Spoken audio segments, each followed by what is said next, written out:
Welcome to the playlist crack ISSB with Alis भाई। आज की वीडियो में डिस्कस करेंगे आईएसएसबी में जो बायोडाटा फॉर्म होता है आपसे फिल करवाते हैं वो उसको डिस्कस करेंगे कि वो किस तरह होता है। तो ये 3 फॉर्म्स होते हैं बेसिकली, ABCD करके कुछ इनका नाम होता है। पहले दिन पर आईएसएसबी आपसे ये फिल करवाए जाते हैं, तकरीबन सेम होते हैं, कुछ एक आध कोई डिफरेंस हो तो ठीक, वरना तकरीबन सेम होते हैं। जो कि डिफरेंट एग्जामिनर, 3 एग्जामिनर्स होते हैं आपके, साइकोलॉजिस्ट, जीटी और आपका डिप्टी प्रेसिडेंट। तो तीनों के लिए ये एक फॉर्म आप फिल करते हैं। और पहले ऐसे नहीं हुआ करता था, अब इसके साथ एक आपने ऐसे भी लिखना होता है। 2 टॉपिक्स आपको दिए जाते हैं या एक, उस पर आपने ऐसे भी लिखना होता है।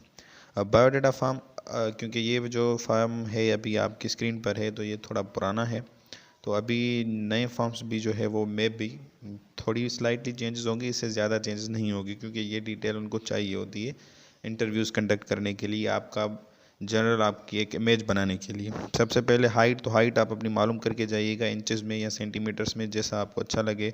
बैच और आइडेंटिटी नंबर, वहाँ पर आपका बैच आपको बताया जाएगा कि कौन सा है, और आपका नंबर जो है वो चेस्ट नंबर वो कौन सा है, तो वो भी आपने यहाँ पर लिखना है। वेट आपका अगर पता है तो लिखें, नहीं पता तो एवरेज बता सकते हैं, पर अगर आप पता करके जाएंगे, नाप के जाएंगे आईएसएसबी से पहले, तो बेहतर है। कुछ कोर्स के लिए आप आईएसएसबी दे रहे हो, वो मार्क ऑफ आइडेंटिफिकेशन आपका ज़रूर होगा कि आपने एनआईसी में बताया होगा, या फिर आपने किसी ना किसी अपने सर्टिफिकेट में कभी ना कभी बताया होगा, आपको पता होना चाहिए। ये डेट जो होगी, जिस डेट पर आप फिल करेंगे, स्टेशन जहाँ पर आप बैठ कर फिल कर रहे हैं, मतलब कि आपका सिलेक्शन सेंटर जो आईएसएसबी का आपका है, या कराची होगा या फिर आपका होगा कोयटा, गुजरांवाला या कोहाट।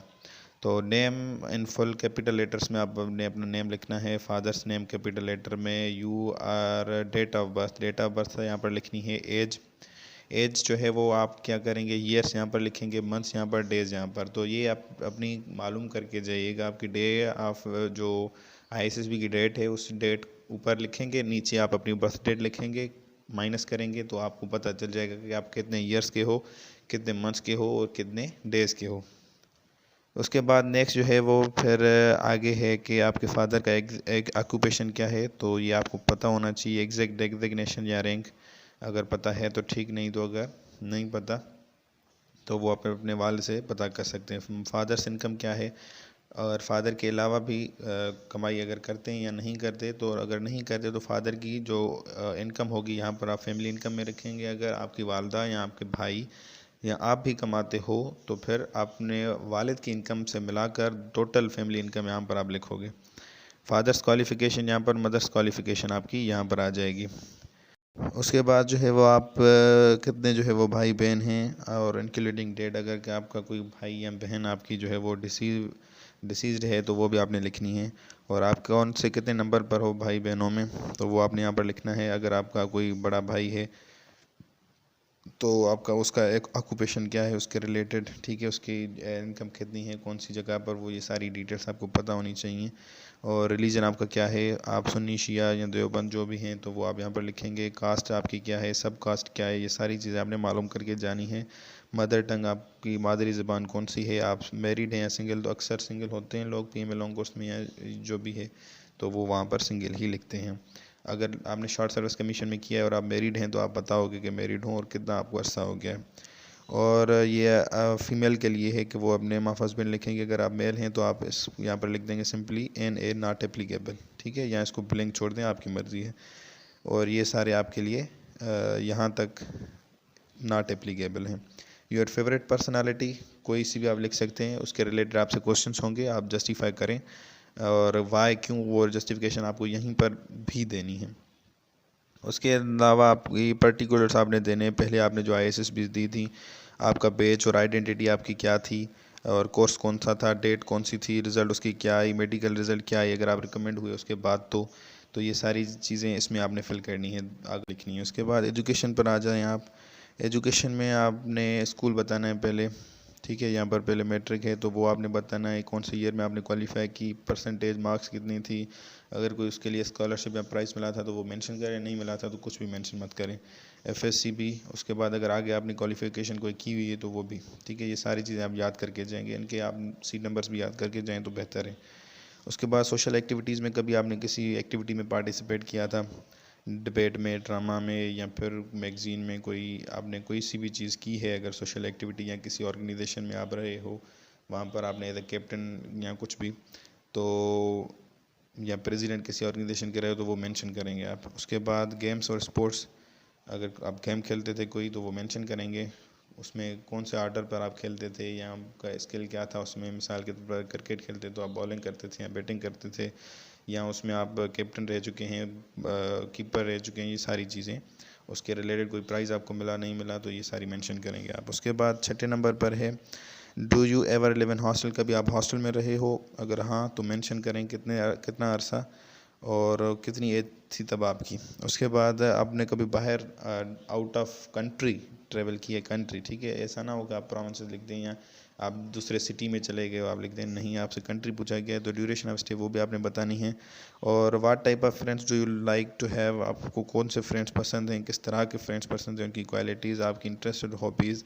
उसके बाद आप विलेज में जो है वो बड़े हुए हैं या टाउन में बड़े हुए हैं तो वो आपने बताना है। उसका नेम भी लिखना है, प्लेस ऑफ बर्थ, आपका जन्म कहाँ पर हुआ, डिस्ट्रिक्ट उसका कौन सा था, और आपने कभी मिलिट्री ट्रेनिंग ली है किसी इंस्टीट्यूशन से, अगर नहीं तो नॉट एप्लीकेबल लिखें, अगर ली है तो आप मेंशन कर सकते हैं।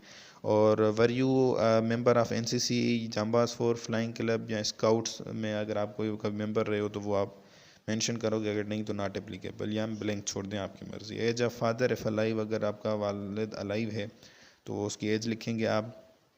अगर वो डिसीज़्ड हैं, मतलब कि वो डेड हैं, तो आप लिखेंगे कि डेथ के वक्त उनकी एज क्या थी। उसके अलावा मदर के लिए भी सेम यही चीज़ पूछी गई है।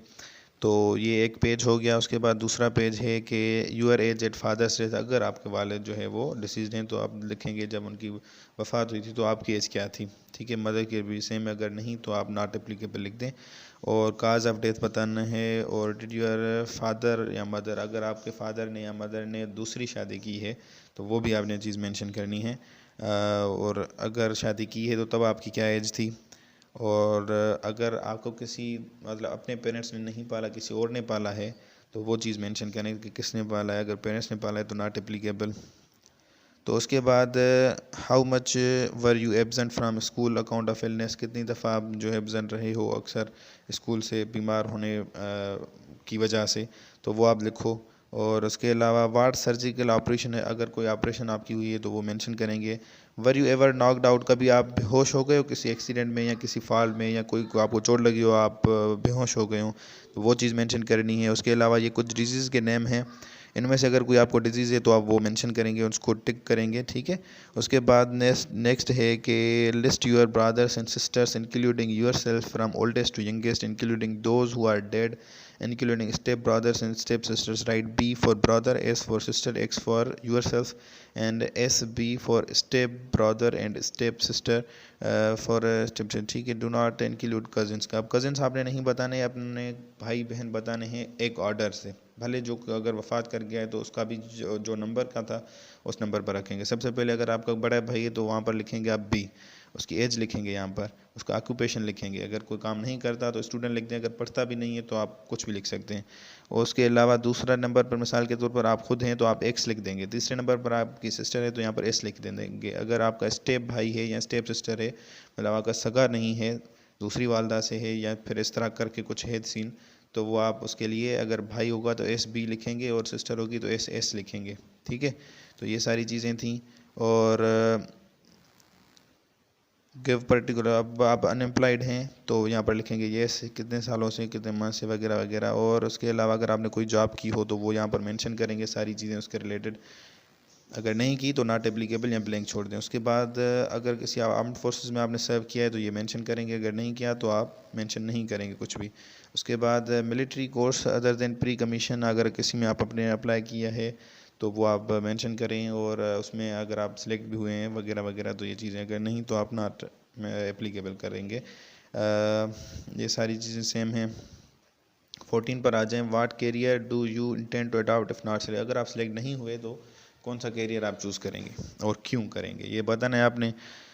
तो अक्सर लोग यही लिखते हैं कि मैं अगर नॉट रिकमेंड होगा तो दोबारा अप्लाई करूँगा, अगर उनका दूसरा टर्म हुआ तो वो कहते हैं शार्ट सर्विसेज में अप्लाई करूँगा, अगर तीसरा टर्म होता है तो वो कहते हैं कि फिर मैं कुछ भी करूँगा।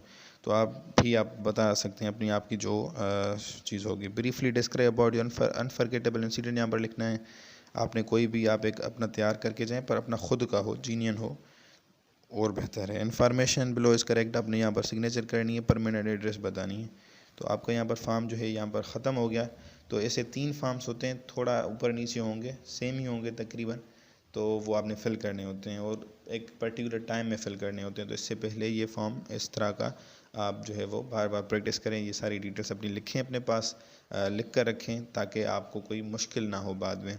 और जितना आप फॉर्म में सच बोलोगे उतना आपके लिए अच्छा है, और इंटरव्यू में भी उतना वो आपकी इमेज होगी वो क्लियर होगी, और उतना आपके रिकमेंडेशन के चांसेस ज़्यादा हैं। कभी भी झूठ मत बोलिए, क्योंकि वहाँ पर स्पेशलिस्ट बैठे हैं, साइकोलॉजिस्ट बैठे हैं, वो आप जानते हैं। ठीक है, तो इतना ही।